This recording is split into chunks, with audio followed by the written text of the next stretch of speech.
ಹಿಂದುತ್ವದ ಒಂದು ಜಾಗೃತಿ ಆಗ್ತಾ ಇದೆ. ಮದ್ದೂರಿನ ಗಣಪತಿಯ ಮೇಲೆ ಏನು ಕಲ್ಲು ತೂರುವಂಥ ಹೀನ ಕೃತ್ಯವನ್ನು ಇವತ್ತೇನು ಮಾಡಿದ್ರು, ಒಂದು ಮಸೂದೆಯಿಂದ ಕಲ್ಲು ತೂರಾಟ ಮಾಡುವಂಥದ್ದು ಏನು ಮಾಡಿದ್ರು. ಇವತ್ತು ಮಂಡ್ಯ ಜಿಲ್ಲೆಯಲ್ಲಿ ಸಹ ಹಿಂದೂಗಳು ಜಾಗೃತರಾಗಿದ್ದಾರೆ. ಇವರು ಕೇವಲ 4-5% ಇದ್ದವರು ಈ ರೀತಿ ದಬ್ಬಾಳಿಕೆ ಮಾಡ್ತಾರೆ. ನಾಳೆ 30-40% ಆದರೆ ನಾವು ಹಿಂದೂಗಳು ರಕ್ಷಣೆ ಹೆಂಗೆ ಅನ್ನುವಂಥದ್ದು ಇವತ್ತು ಎಲ್ಲ ಹಿಂದೂಗಳಲ್ಲಿ ಒಂದು ಜಾಗೃತಿ ಮನೋಭಾವನೆ ಮೂಡ್ತಾ ಇದೆ. ನಾವಿನ್ಮೇಲೆ ಜಾತಿ ಆಧಾರದ ರಾಜಕಾರಣ ಮಾಡಬಾರ್ದು. ನಮ್ಮ ಸನಾತನ ಧರ್ಮ ಉಳಿಬೇಕು. ನಮ್ಮ ಧರ್ಮದ ರಕ್ಷಣೆ ಜೊತೆಗೆ ಸನಾತನ ಧರ್ಮದ ಜನರಿಗೆ ನ್ಯಾಯ ಸಿಗಬೇಕು. ಇವತ್ತು ನೋಡ್ತಾ ಇರ್ತೀರಿ, ಕರ್ನಾಟಕ ಸರ್ಕಾರ ಕೇವಲ ಮುಸ್ಲಿಂ ಸಮಾಜವನ್ನು ಓಲೈಕೆ ಮಾಡೋದರಲ್ಲೇ ತೊಡಗಿದೆ.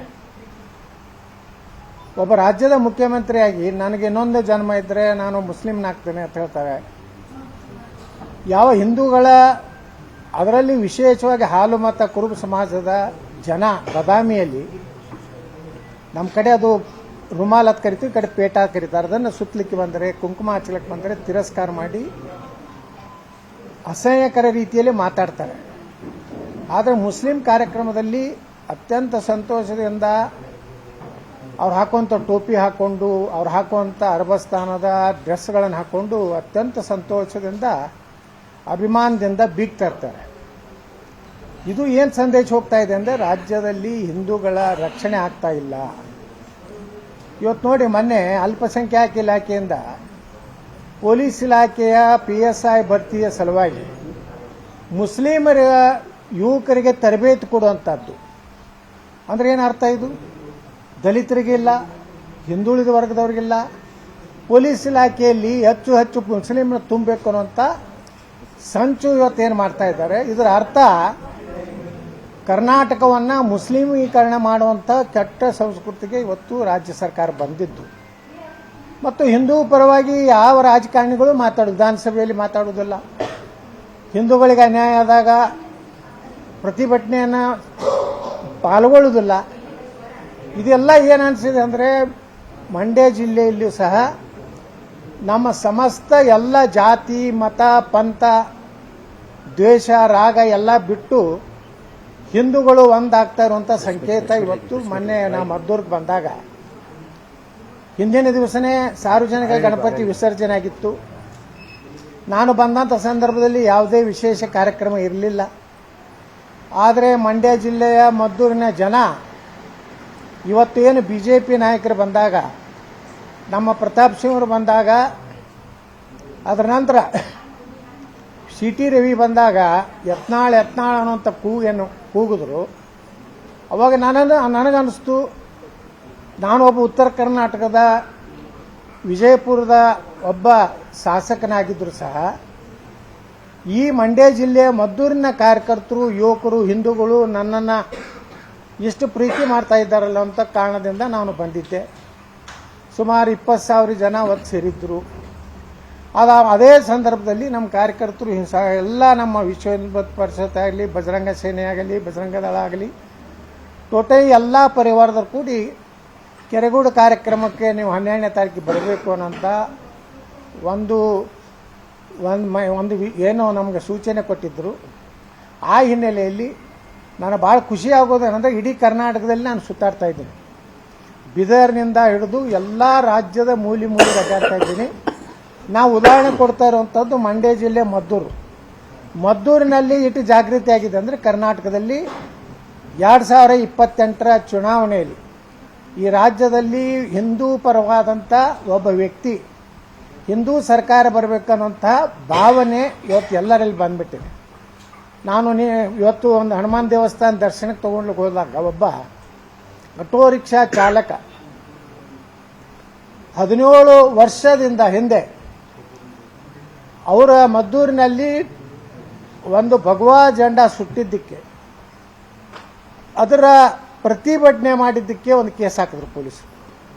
17 ವರ್ಷ ಆದರೂ ಸಹ ಆ ಆಟೋ ಚಾಲಕ ದಿವಸ 300-400 ರೂಪಾಯಿ ದುಡಿಯುವಂಥ ವ್ಯಕ್ತಿನ ನಮ್ಮದೇ ಸರ್ಕಾರ ಬಂದಿತ್ತು. ಅದು ಯಡಿಯೂರಪ್ಪ ಸರ್ಕಾರ ಇತ್ತು, ಬೊಮ್ಮಾಯಿ ಸರ್ಕಾರ ಇತ್ತು.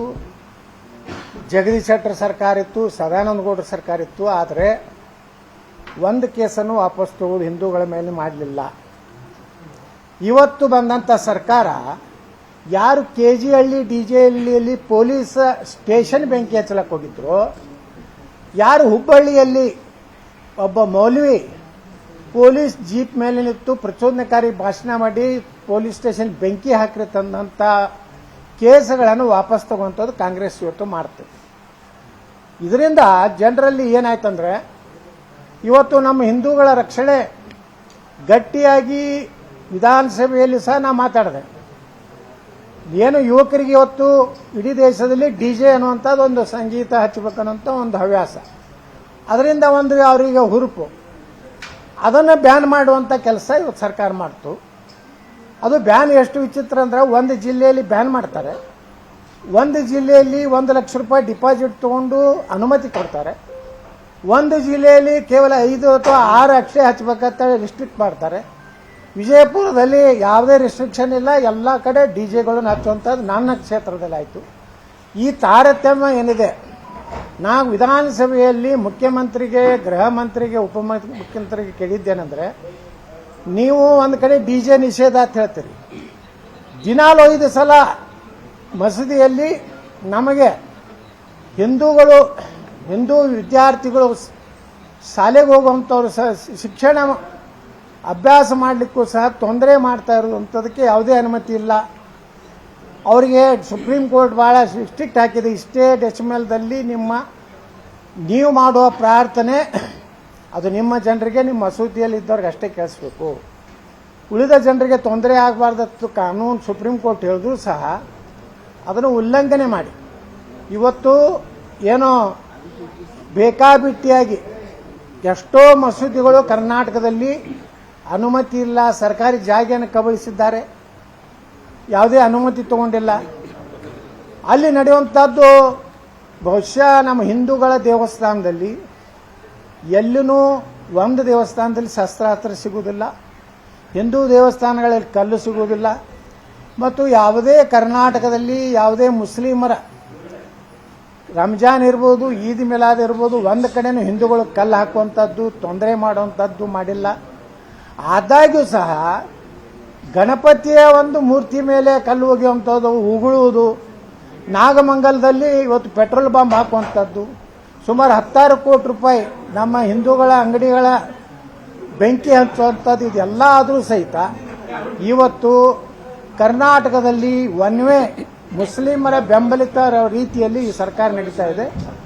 ಈ ಕಾರಣದಿಂದ ಕರ್ನಾಟಕದಲ್ಲಿ ಹಿಂದೂಗಳು ಜಾಗೃತಿ ಆಗ್ತಾ ಇದ್ದಾರೆ, ಕರ್ನಾಟಕದಲ್ಲಿ ಅಭಿವೃದ್ಧಿ ಆಗಬೇಕಾಗಿದೆ. ಮತ್ತು ನಮ್ಮ ಯುವಕರಿಗೆ ಸುಮಾರು 2 ಲಕ್ಷ ಹುದ್ದೆಗಳು ಖಾಲಿ ಅದಾವೆ. ಕರ್ನಾಟಕದಲ್ಲಿ ಸುಮಾರು 2 ಲಕ್ಷ ಮೀರಿ ನೇಮಕಾತಿ ಆಗ್ತಾ ಇಲ್ಲ. ಪೊಲೀಸ್ ಇಲಾಖೆ ಒಂದರಲ್ಲೇ ಸುಮಾರು 18,000 ಹುದ್ದೆಗಳು ಖಾಲಿ ಅದಾವೆ. ಮತ್ತು ಈಗ PSI ಏನು ಪರೀಕ್ಷೆಯನ್ನು ಟ್ರೈನಿಂಗ್ ಕೊಡುವಂಥ ಕೆಲಸ ಇವತ್ತೇನು ಮುಸ್ಲಿಮರಿಗೆ ಮಾಡ್ತಾ ಇದ್ದಾರಲ್ಲ, ವ್ಯವಸ್ಥಿತವಾಗಿ ಇಡೀ ಪೊಲೀಸ್ ಇಲಾಖೆಯನ್ನು ಮುಸ್ಲಿಮೀಕರಣ ಮಾಡಬೇಕಂತೇಳಿ ಅದಕ್ಕೆ ಮುಸ್ಲಿಂ ಯಾವ ಪ್ರಮೋಷನ್ದಲ್ಲಿ ಬಹಳಷ್ಟು ಹಿಂದೂಗಳು ಇದ್ದರು DG IGP ಆಗಲಿಕ್ಕೆ, ಅವ್ರನ್ನ ಯಾರನ್ನೂ ಮಾಡದೆ ಅವ್ರನ್ನೆಲ್ಲ ಓವರ್ಲುಕ್ ಮಾಡಿ ಕರ್ನಾಟಕದಲ್ಲಿ ಒಬ್ಬ ಮುಸ್ಲಿಂ ಅಧಿಕಾರಿಯನ್ನು ಮಾಡೋದ್ರ ಮೂಲಕ ಇಡೀ ಪೊಲೀಸ್ ಇಲಾಖೆನೇ ಇವತ್ತು ಮುಸ್ಲಿಂಕರಣ ಮಾಡಲಿಕ್ಕೇನು ಹೊಂಟದ. ಅದರ ಒಂದು ಪ್ರತಿರೋಧ ಇವತ್ತು ಇಡೀ ರಾಜ್ಯದಲ್ಲಿ ಕಾಣಿಸ್ತದೆ. ಅದೇ ಪ್ರಯೋಗ ಇವತ್ತು ಮದ್ದೂರಿನಲ್ಲಿ, ಮಂಡ್ಯದ ನಮ್ಮ ಹಿಂದೂಗಳು ಪ್ರತಿಕ್ರಿಯಿಸುತ್ತಾರೆ. ಅದಕ್ಕೆ ನಾನು ಮದ್ದೂರಿಗೆ ಬರೋದಾಗಲಿ, ಮಂಡ್ಯಕ್ಕೆ ಬರೋದಾಗಲಿ, ಹಳೆ ಮೈಸೂರು ಭಾಗದಲ್ಲಿ ಒಂದು ಕಾಲ ಏನಿತ್ತು, ಇಲ್ಲ ಮದ್ದೂರು, ಮಂಡ್ಯ, ಹಳೆ ಮೈಸೂರು ಭಾಗ ಇದು BJPಯ ಇದು ಅಲ್ಲ, ಇಲ್ಲಿ ಕೇವಲ ಜನತಾದಳ ಕಾಂಗ್ರೆಸ್ಸಿನ ಒಂದು ಗಟ್ಟಿ ಕ್ಷೇತ್ರ. ಆದರೆ ಇವತ್ತಿನ ವಾತಾವರಣ ನೋಡಿದ್ರೆ ಮುಂದಿನ ದಿವಸಗಳಲ್ಲಿ ಹೆಂಗೆ ಉತ್ತರ ಕರ್ನಾಟಕದಲ್ಲಿಯೂ BJP ಅಲ್ಲೇ ಇದೆ, ಈ ಭಾಗದಲ್ಲಿ ಒಂದು ಒಳ್ಳೆಯ ಅವಕಾಶ ಇದೆ ಅನ್ನೋಂಥದ್ದು ನನಗೆ ಅನಿಸ್ತಾ ಇದೆ. ಮತ್ತು ಜನ ಕೊಡುವಂಥ ಪ್ರೀತಿ, ಜನ ಕೊಡುವಂಥ ನನ್ನ ಮೇಲಿನ ಆತ್ಮೀಯತೆ ಕೇವಲ ನನ್ನ ಸಲಹೆ ಕೊಡ್ತಾ ಇಲ್ಲ, ಸನಾತನ ಹಿಂದೂ ಧರ್ಮದ ಪರವಾಗಿ ಗಟ್ಟಿನ ಮಾತಾಡ್ತೀನಿ ಅನ್ನೋಂಥ ಭಾವನೆಯಿಂದ ಕೊಡ್ತಾ ಇದ್ದಾರೆ. ಅದಕ್ಕೆ ನಾನು ಈ ಕಡೆ ಎಲ್ಲ ಈ ಭಾಗದಲ್ಲಿ ಪ್ರವಾಸ ಮಾಡ್ತಾ ಇದ್ದೀನಿ.